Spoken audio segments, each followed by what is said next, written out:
Hello, everybody. Nick DeTiro, Professor of Information Technologies and Computer Science, Lincoln Community College. Now, before we can do any investigation into technology, computers, digital devices, digital in general, we have to understand what digital means. Now, fundamentally, what digital means is that we can represent something so the computer or the device can use it. Now, usually digital means some kind of bits and bytes and how things are stored or used inside a computer. Now, I'm going to be very careful with my terminology and my words. There is a distinct difference. By the end of this video, we understand what a bit versus a byte is. But let's go up to my computer. And before we go up to my computer, let me give you a little caution. Don't worry about the math. You're going to see me doing some math in this video, and it's not that important. One of the biggest, I guess, hurdles that people are concerned with when they deal with computers is there's this general concern that they have to have an extremely high level of math. Not necessarily true. Do we use math inside ITCS? Absolutely. But don't get bogged down with the math.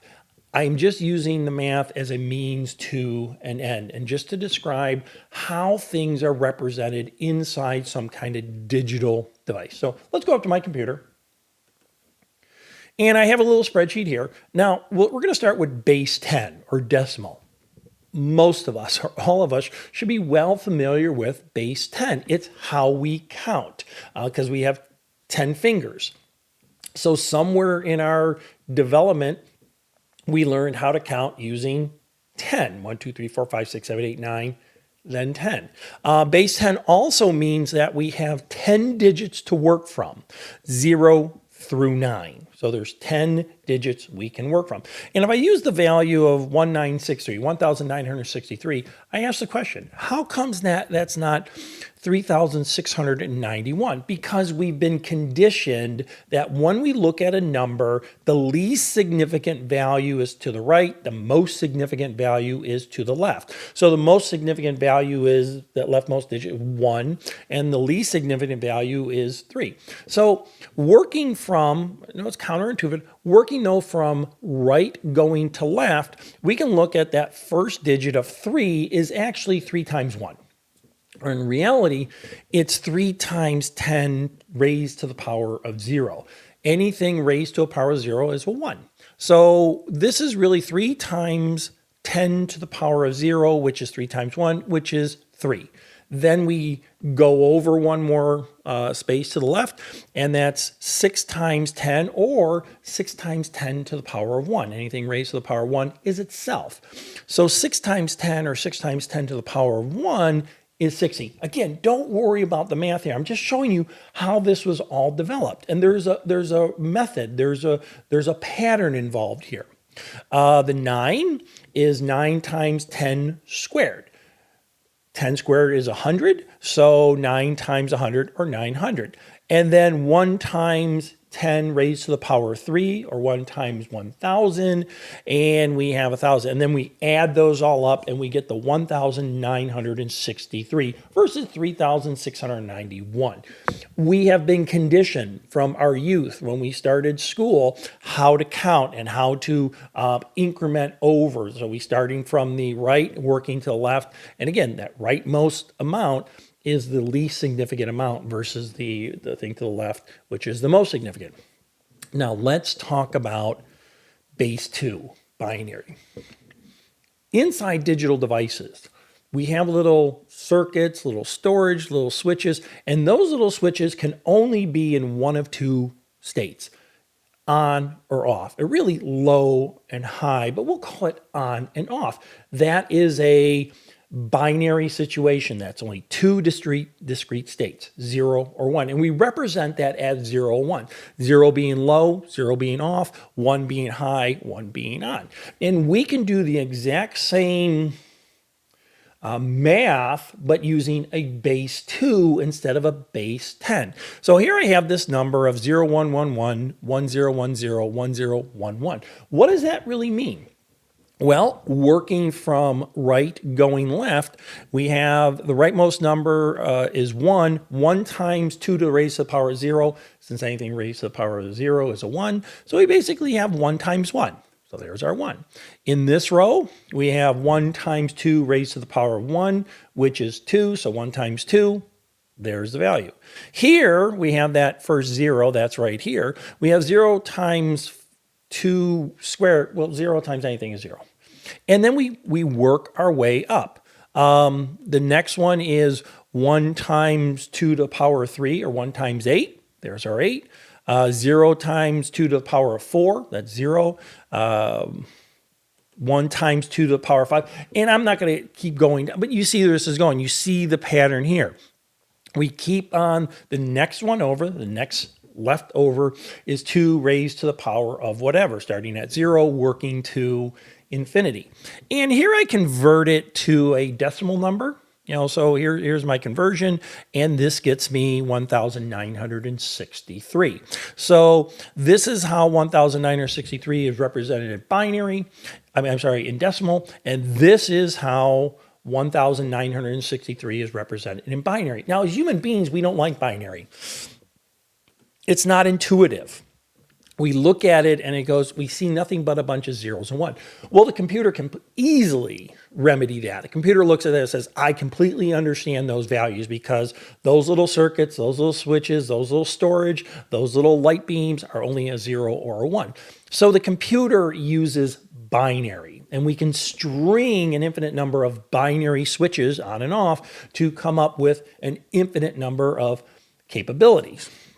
But we as human beings, we don't like binary. It's just difficult for us to read. We like to try to convert things as much as possible to decimal. Inside the computer, it's going to use binary. But even inside the computer, the computer will always understand binary, but when it needs to represent those values to us, it doesn't like to represent things as decimal values. Inside the computer, and I will do a demonstration in a bit, inside the computer, it will internally as a binary number, but represent those things to us, display those things to us as hexadecimal. Hexadecimal is base 16. There is also an octal base 8. Not going to cover it in this video. But base 16 just basically says instead of using 10 digits for decimal, using 2 digits for binary, we're going to use 16 different values. Now, we always use the first 0 through 9, those first 10, because we're used to that. But then we have to represent 11, 12, 13, 14, and 15 as alphabetic numbers. So here I have, 0 through 1 is exactly how things are represented.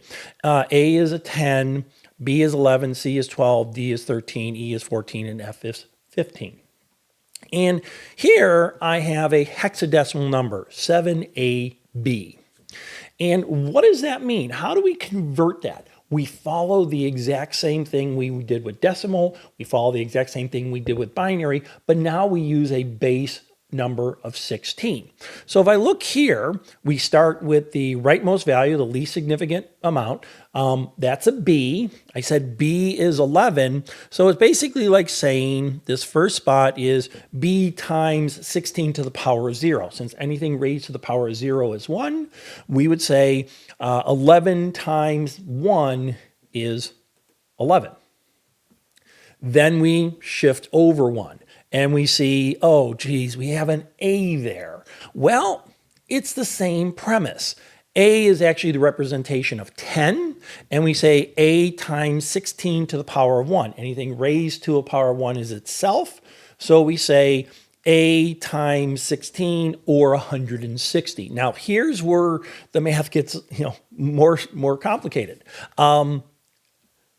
7 times 16 square.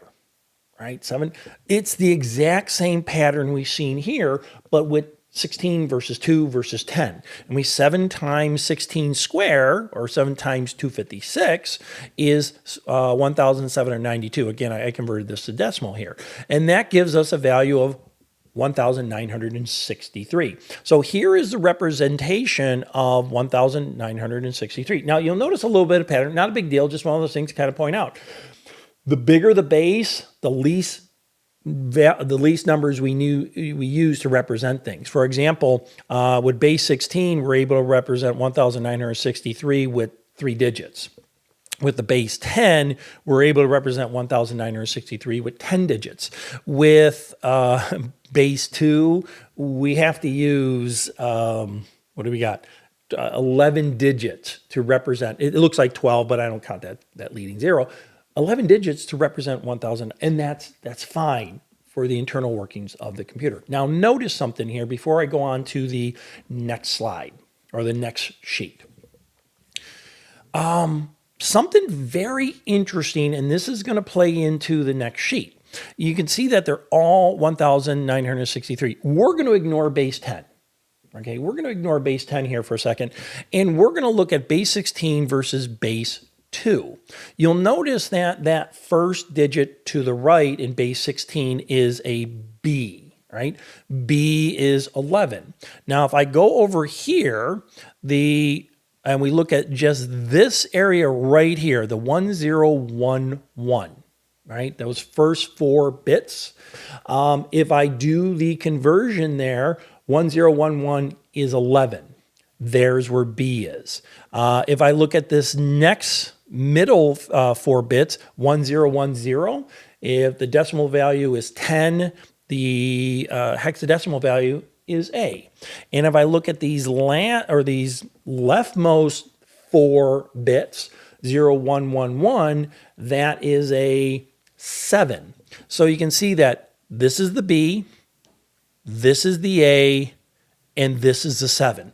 And that's going to be important to us when we look inside the computer, because the computer doesn't want to show us binary, because too many ones and zeros in there, we would never be able to understand them. So the computer displays, actually a program will display values back to us in hexadecimal. So it doesn't have to represent things as zeros and ones. So as you start deep diving in this technology, you'll notice that sometimes you see these very interesting numbers and they're all go from 0 to F. Well, now you know. How come we don't see a hexadecimal number with N? Because there's no hexadecimal number with N. So you will start seeing in other videos, I will point things out. They never go past F. Let's go to the next slide. How things are represented inside the computer. Now, this little slide here, or this little sheet here, I have the decimal to binary to hex, all right? We represent things inside computers most of the time as we represent things in what they call an ASCII. ASCII is a standard that we use that we can represent characters and special things inside a computer. Inside the computer, we represent things as bytes. A byte is 8 bits. And we do simple math. When I have 8 bits, 8 bit, 8 little zeros or ones, I have the potential of 256 different combinations of those zeros and ones. So if I look here, we can see that we have 4 bits, and then I represent them in hexadecimal here. We deal with something called a standard called ASCII. ASCII is how we store things inside the computer. So if it needs to talk to other digital devices and they speak ASCII, they understand the storage methodology. So here we have the character A. Don't worry about hexadecimal here. The character A is represented in ASCII as 01000001, or the hex value of 4-1. And then you can see that, here's our 4, here's our 1. The character uppercase B is represented as 4-2. There's our 4, there's our 2. And going all through the alphabet, uppercase Y is 5-9. There's our representation of 5-9. And then we get into lowercase, and I didn't put it here, but we get the exact same thing. I didn't put the binary here. And then we even have internal representation of numeric characters. Now, let me bring something over to my screen here. This is standard ASCII, and now we should be able to understand inside an ASCII representation of an exclamation mark The hex value is 21. The binary, now they get rid of the leading zeros, is 00100001. Here is all our representation. We get special characters, we get upper and lower case, we get spaces, we get backspaces. There is a wide variety of things inside ASCII, but we still are restricted to 256 potential uses for a single byte. So in other character sets, we might use 2 bytes. So 1 byte is 8 bits. 2 bytes would be 16 bits, and we can figure out how many possible combinations by just saying 2 to the power 16. Again, not going to be worried about the math. So, how things are represented inside the computer. Let me go to a program I use.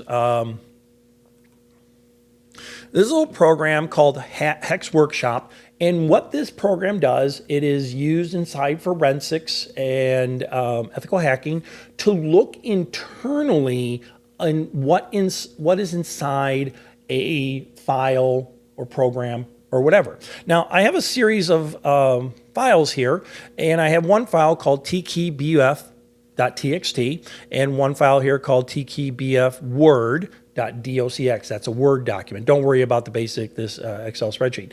Let me go to this file here and bring it over. My other screen. And it's that classic sentence. The quick brown fox jumped over the lazy dog.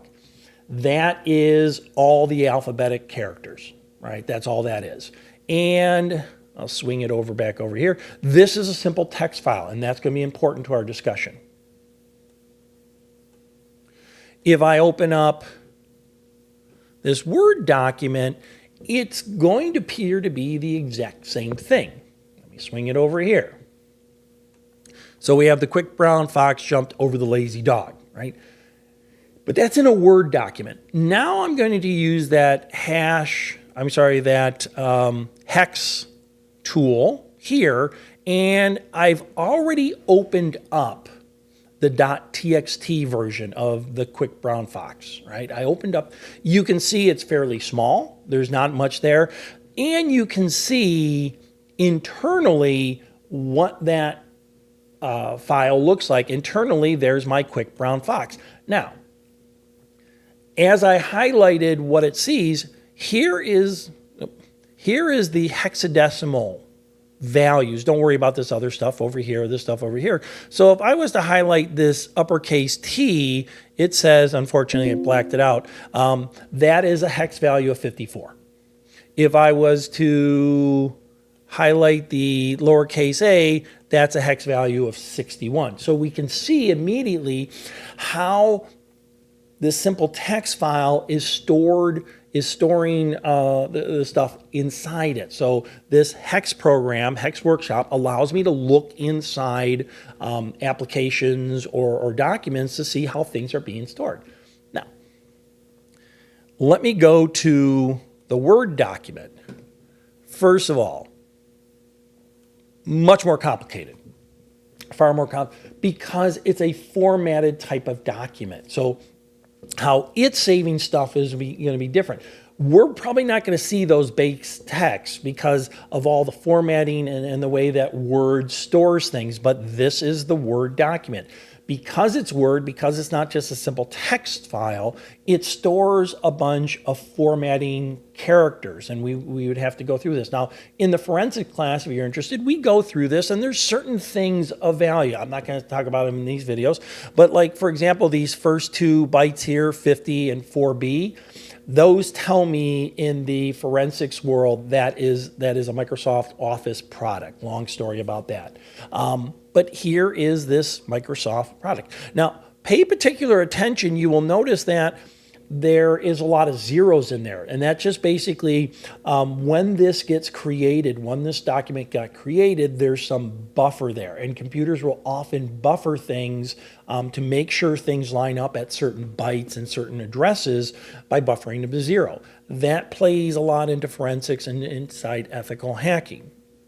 So we've seen internally how it stores stuff. Going again, simpler, going back to that text file, which doesn't have any formatting, just has characters, we can directly see, let's see what 20, if I double click on 20, that is the space. What is 6a? 6a is the lowercase j, and I can go through all this and I can see that those ASCII representations of those characters. One last slide. Or one last thing. We hear kilobytes, megabytes, gigabytes, terabytes, petabytes. And what does that mean? That is how many of these bytes, when we hear megabytes, we're talking the total number of bytes. When we talk megabits, we're talking total number of bits. We're talking about bytes. And what that is how much is there. For example, a kilobyte in decimal means 1,000 bytes. That's all. In binary, though, a kilobyte in binary, since binary doesn't have 1,000, binary has 1,024. A kilobyte in binary is 1,024 bytes. A megabyte is a million. In binary, a megabyte is 1,048,576. You notice the pattern here. The storage amount is, again, it's a exponent. So we have raised to the power 1, raised to the power 2, 3, 4, et cetera, et cetera, et cetera. Storage, different subject, is fairly cheap. So we're getting bigger and more mass storage here. I just went up to petabyte. And a petabyte just means 1 times 1,000 raised to the power of 5. And we have this particular number here. A petabyte in a binary is 1 times 1024 raised to the power of 5. So we have this value here. Don't worry about the math. I'm just showing you where this stuff comes from and why we call things. You know, kilo is 1,000, mega is 1,000,000, giga is 1,000,000,000, peta is whatever. Peta. So when we look at later on, if you look at storage and they talk about megabytes, you're talking millions of bytes. So for example, if we're talking digital photography, sometimes digital photography, they'll say 12 megapixels. Now what that means is 12 million pixels of storage. So when you start hearing mega, think millions. When you start hearing giga, think billions. Okay. Sorry for all the math, but this gives us a base understanding of where we're going and what we're doing. Think of those zeros and ones. That is the digital world. We represent things as zeros and ones. Since we as human beings don't like to think in zeros and ones, we barely like to think in hexadecimal, but we understand that inside the computer things are represented zeros and one. It's easier for the computer to represent those zeros and ones as hexadecimal values. So, good foundation here. Strong foundation that we're working forward to. Decimal, that's what we use. Binary, that is what the computer uses, or that's what digital devices use. Hexadecimal is how those digital devices represent those things back to us. So, that being said, let's go on and learn something.